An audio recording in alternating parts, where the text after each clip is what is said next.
এখন বাজে রাত্রি 11:45 আর আজকে 19শে সেপ্টেম্বর। আমরা তিনজন এখন একটা রাত্রিবেলার এক্সপেডিশনে বেরোচ্ছি। আমরা কোথায় যাচ্ছি? আমরা অ্যাকচুয়ালি এখন নর্থ কলকাতায় আমরা কিছু প্যান্ডেল দেখতে যাচ্ছি, যে প্যান্ডেল ফার্স্ট লুক দেখতে যাচ্ছি। তো সেখানে আমি আমার এক বোনেরকে ধন্যবাদ জানাবো, তার জন্য আমরা দেখতে যেতে পারছি। তো কতগুলো প্যান্ডেল আছে, 6-7টা প্যান্ডেল আছে, পরে বলছি সেগুলো আমরা মোটামুটি উত্তর কলকাতার মধ্যে আছে, কিছুটা দমদম পার্ক, বাগুইহাট এরকম দেখে আমরা ব্যাক করবো। একটা বাস পাওয়া গেছে আসলে, তো সেই বাসটাকে ইউজ করেই আমরা এই প্যান্ডেলগুলোর ফার্স্ট লুক দেখতে যাচ্ছি। চলুন যাওয়া যাক। নমস্কার, খোলা জানালার একটি নতুন পর্বে আপনাদের স্বাগত। আশা করি সবাই ভালো আছেন। আজ আমরা বেরিয়ে পড়েছি রাত্রিবেলা কলকাতা শহরের কিছু বিখ্যাত পুজোর প্রথম দেখা দেখতে। আর এই দেখুন, কলকাতা শহর কিন্তু আলোতে আলোতে সেজে উঠেছে। রাস্তায় বেরোলেই দিব্যি টের পাওয়া যাচ্ছে, বাতাসে পুরো পুজো পুজো গন্ধ। কাজের মাঝে ব্যস্ত থাকলেও সেই পুজোর গন্ধ কিন্তু দিব্যি অনুভব করা যাচ্ছে। আর সেই পুজোর গন্ধ গায়ে মেখে আমরা আজকে টুক করে কয়েকটা ঠাকুর দেখে আসব। আর প্রথমেই এসছি চোরের বাগানে, উত্তর কলকাতায় চোরের বাগানে ঠাকুর দেখতে, প্যান্ডেল দেখতে। আর এই যে দেখুন, পুরো পাড়াটাই সেজে উঠেছে। আর এই যে গেটগুলো তৈরি হয়েছে, এইখানে কিছু মানুষ বসেছিল, যেখানে আমাদের পাসটা স্ক্যান করিয়ে ঢুকতে হচ্ছিল।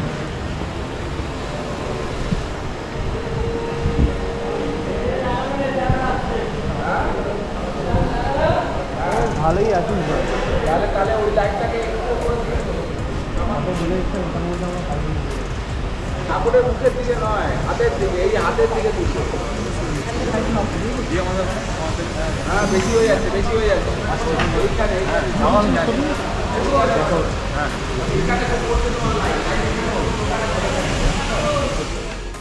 পাশে কিছু লিস্টেড পুজো কমিটির নাম দেওয়া আছে, আমরা সেগুলোই আজকে কয়েকটি ঘুরে দেখার চেষ্টা করব। আর এই দেখুন, প্রস্তুতি চলছে জোর কদমে। এটা একটা ইউনিক এক্সপিরিয়েন্স, কারণ আমরা সবসময় দেখতে পাই যে একটা সাজানো গোছানো প্যান্ডেল, যেখানে মানুষ ভিড় করে ঠাকুর দেখতে আসে।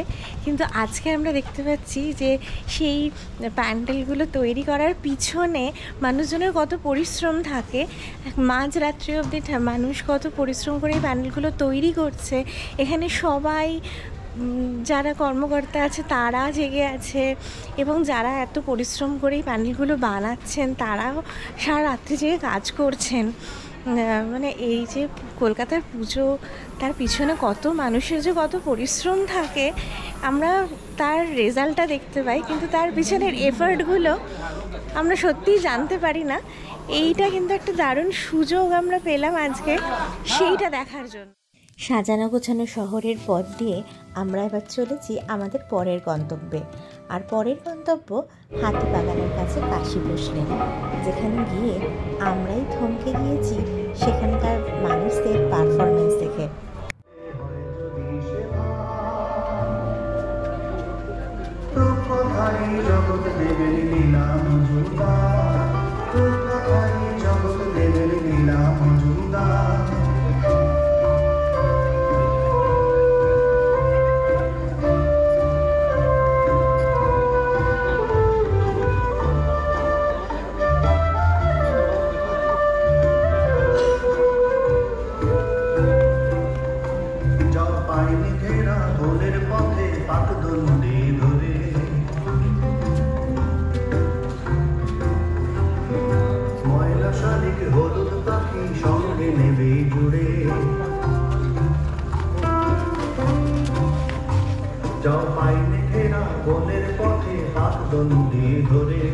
ময়না শালিক হলুদ পাখি সঙ্গে নেবে জুড়ে, তাদের সাথে ভাব জমাতে সবকিছু মজা।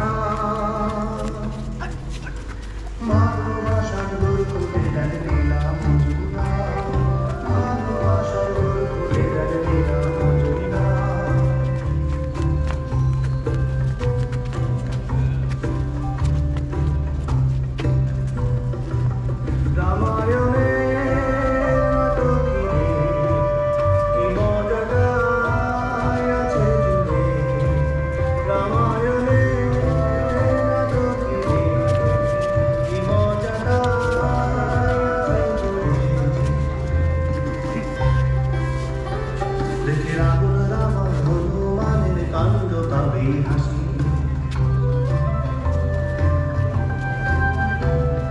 প্রজাপতির রঙিন ডানায় মন হবে উদাসী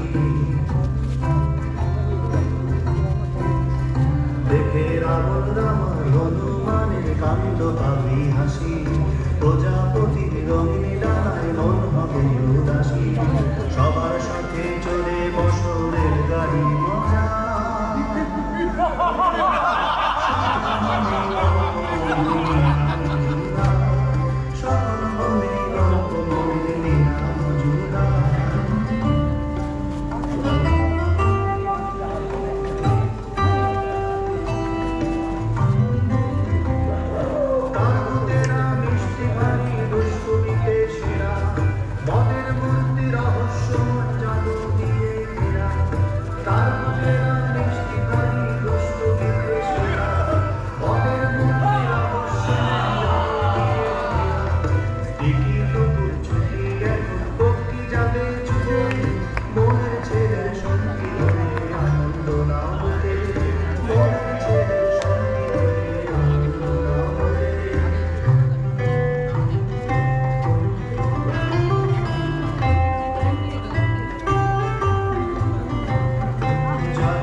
লীলা মজুমদারের জগৎ থেকে আমরা এবার পাড়ি দিলাম আর একটু হাতিবাগানের অন্য প্যান্ডেলগুলোর দিকে।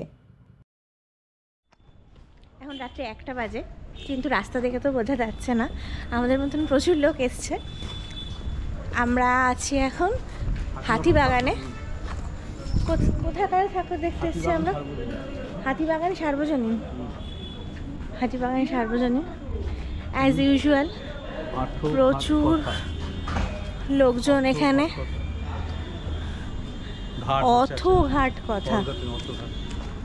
এবং ক্যামেরাটা একটু ঘোরাই, প্রচুর লোকজন রাস্তায়। সবাই এই প্রিভিউ শোটার পাশে এসছেন।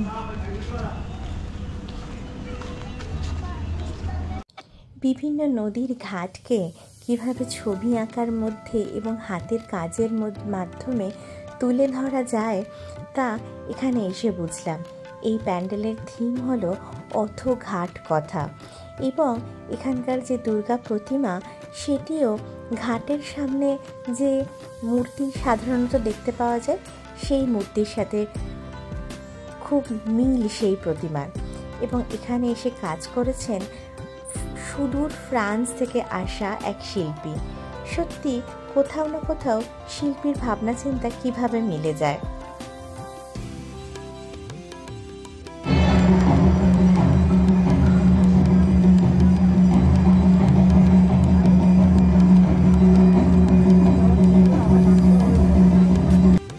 আমি বহু বছর পর টালা প্রত্যয়ে ঢোকার সুযোগ পেয়েছি, কারণ এত ভিড় থাকে কোনোদিনই আর ঢুকতে পারি না। এই পাসের দৌলতে এতদিন আগে বলেই মনে হয় এইবারে আবার টালা প্রত্যয়তে ঢুকতে পেরেছি। এবং অসাধারণ যে শিল্পকর্ম এবং এখানকার পারফর্মিং আর্টস, সেটাও সাক্ষী করতে পারলাম বা সাক্ষী থাকতে পারলাম এই 1 সপ্তাহ আগে এই অসাধারণ শিল্পকর্মটি দেখতে এসেছি বলে। এরপরে আমরা চলে এসেছি বাড়ির একটু কাছাকাছি দমদম পার্কে। এখানে তৈরি হয়েছে বিভিন্ন ধরনের ছাপ নিয়ে কাজকর্ম। একটি রয়েছে বিশাল বড় পায়ের ছাপ, বিভিন্ন ধরনের স্ট্যাম্পের ছাপ।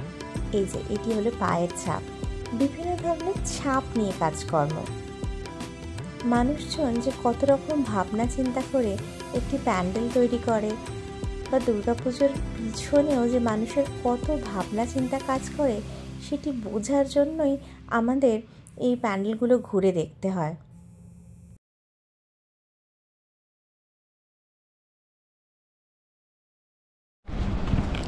এখন রাত্রি 2:30 বাজে, আমরা দমদম পার্কে।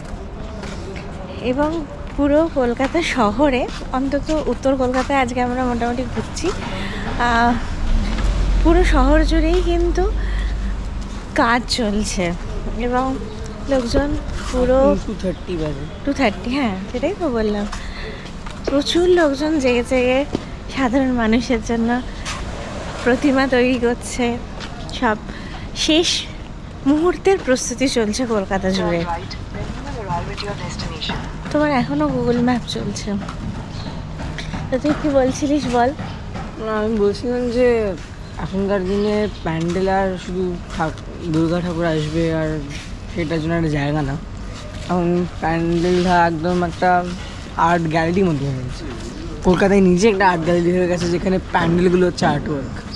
একদমই তাই, মানে পুজোর সময় কলকাতা শহর একটা পুরো আর্ট গ্যালারিরই চেহারা নেয় এবং এই যে ইভেন্টটার জন্য আমরা অপরচুনিটি পেয়েছি আজকে ফার্স্ট গ্লিমস এই বিখ্যাত কিছু পুজোগুলো ঘুরে দেখার, তার নামও সেটাই যে ওয়ার্ল্ডস লার্জেস্ট আর world's biggest public art festival.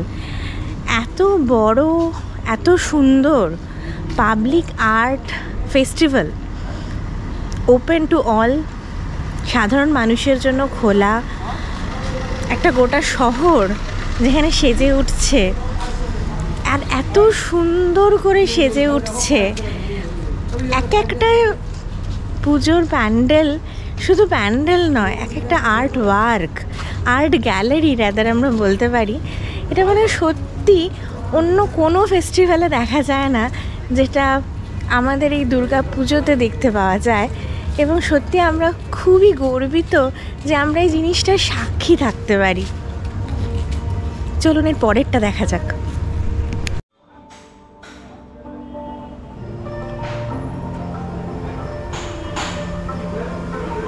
এদিন রাতে আমাদের শেষ গন্তব্য ছিল ব্যোমকেশ বক্সীর বাড়ি, যেখানে এসে ব্যোমকেশ বক্সীর ভক্তরা খুব সহজে একটি কুইজ খেলতে পারেন।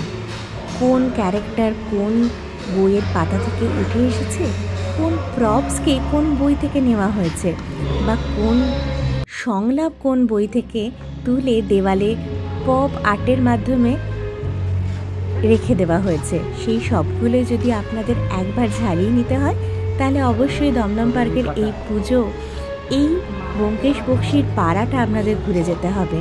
আমাদের তো ভারী ভালো লেগেছে, আপনাদেরও আশা করি ভালো লাগবে। আমাদের এই প্রাক পুজো পরিক্রমায় ঘুরে বেড়ানো কলকাতা শহরের প্যান্ডেলগুলোর মধ্যে আপনাদের কোনটা ভালো লাগলো আর পুজোয় আপনারা কোনটা ঘুরবেন আমাকে জানাবেন। কিন্তু 2025-এর পুজো আপনাদের সবার খুব ভালো কাটুক। সবাইকে জানাই শুভ শারদিয়া। আজ আসি তাহলে, ভালো থাকবেন সকলে। দেখা হবে আবার পরবর্তী পর্বে।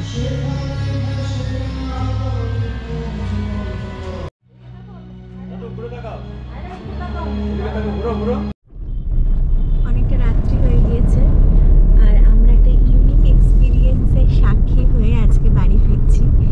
প্রাক পুজো পরিক্রমার সাক্ষী কোনোদিনও হতে পারিনি, আর আজকে প্রথম এরকম এক্সপিরিয়েন্স হলো আমাদের। অত্যন্ত একটা ইউনিক এক্সপিরিয়েন্স হলো।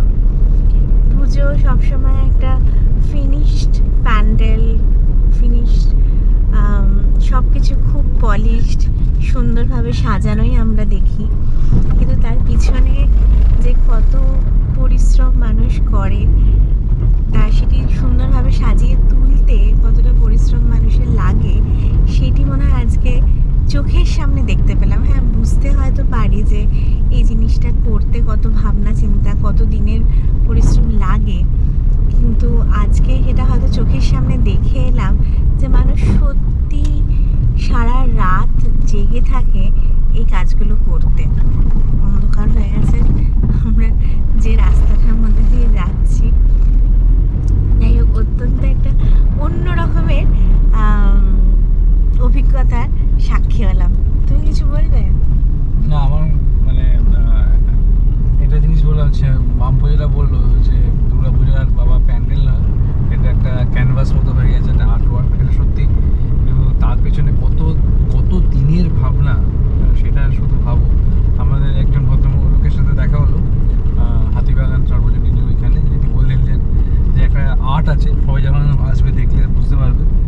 সুন্দর চোখে ওরকম আর্ট ওয়ার্ক আমরা তো দেখিনি, এক লিটার করছে সুন্দর, ওটা নাকি গত 2 বছর ধরে আগে থেকেই ভাবনা তৈরি ছিল। তো এই যে কত দিনের পরিশ্রম, কত দিনের ভাবনা, তারপরে এই জিনিসটা একটা রূপ পায়। এটা মানে সত্যি এটাকে যে বলছে মানে ইউনেস্কো থেকে যে পৃথিবীর সবচেয়ে বড়, সবচেয়ে বৃহত্তম, লার্জেস্ট পাবলিক আর্ট ফেস্টিভ্যাল, সত্যি অসাধারণ অভিজ্ঞতা হলো। এবং সবচেয়ে ভালো লাগলো যে আমরা প্রথমবার মানে কোনো ভিড় ছাড়া, একদম ভিড় ছাড়া, এবং সবচেয়ে বড় কথা যে আমরা কেউ কিন্তু বেশি হাঁটাচলা মানে হাঁটতে হয়নি, যে অনেকটা দূরে গিয়ে আমরা গাড়ি রেখে ঠাকুর দেখতে যাওয়া, যেটা নর্মালি আমাদের অভিজ্ঞতা হয়, সেরকম কোনো অভিজ্ঞতা হয়নি। একদম প্যান্ডেলের কাছে গিয়ে আমরা ঠাকুরটা, গাড়িটা রেখে আমরা ঠাকুরটা দেখতে পাচ্ছিলাম।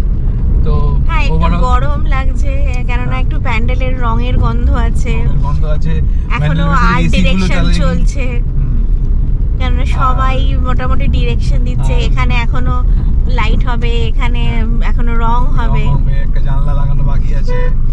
এবং আমাদের যে কাশীপুর লেনে গিয়ে আমরা যে আর্ট ফেস্টিভ্যালটা, এই একটা ফেস্টিভ্যাল পারফরমেন্স দেখলাম, লাইভ পারফরমেন্স হচ্ছে, সেটা অসাধারণ সত্যি, মানে মেমোরেবল এক্সপিরিয়েন্স।